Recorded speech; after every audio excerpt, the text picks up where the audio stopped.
Hey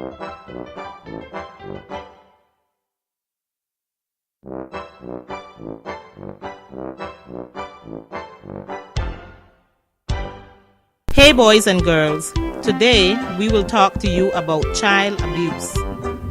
What is child abuse? Tell us.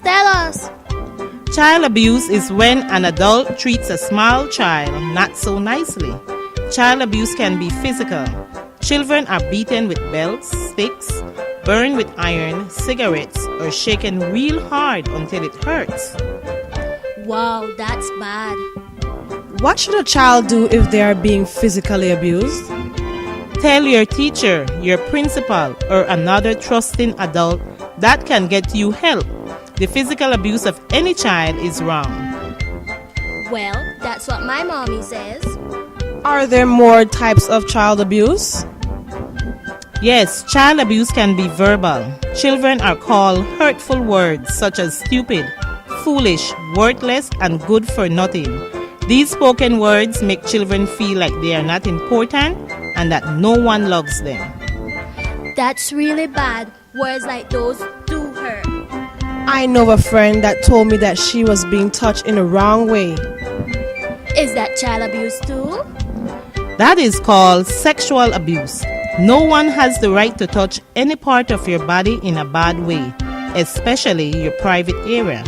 Children should scream and make a lot of noise to stop this from happening.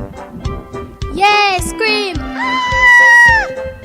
Boy, I will tell my mom right away. Yes, I would too. Tell your mom, your teacher, your principal, or a trusting adult that can get you help.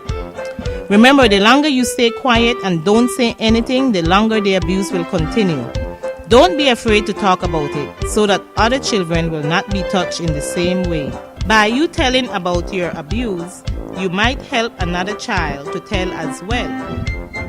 That's really brave, like a hero. Are there more types of abuse? I hope not. Yes, there is neglect. This is when parents desert their children, leave them by themselves for long hours, keep them dirty, when children are not dressed for cold weathers, and when they have very little to eat. Many children go to bed without eating. And because of that, many stay home. That is so true, but children must tell someone if they are being abused so that they can get the help they need. Tell someone if you are being abused. Tell your mom, dad, teacher, babysitter, principal, or a trusting adult that will make the abuse go away. Tell now, do not wait.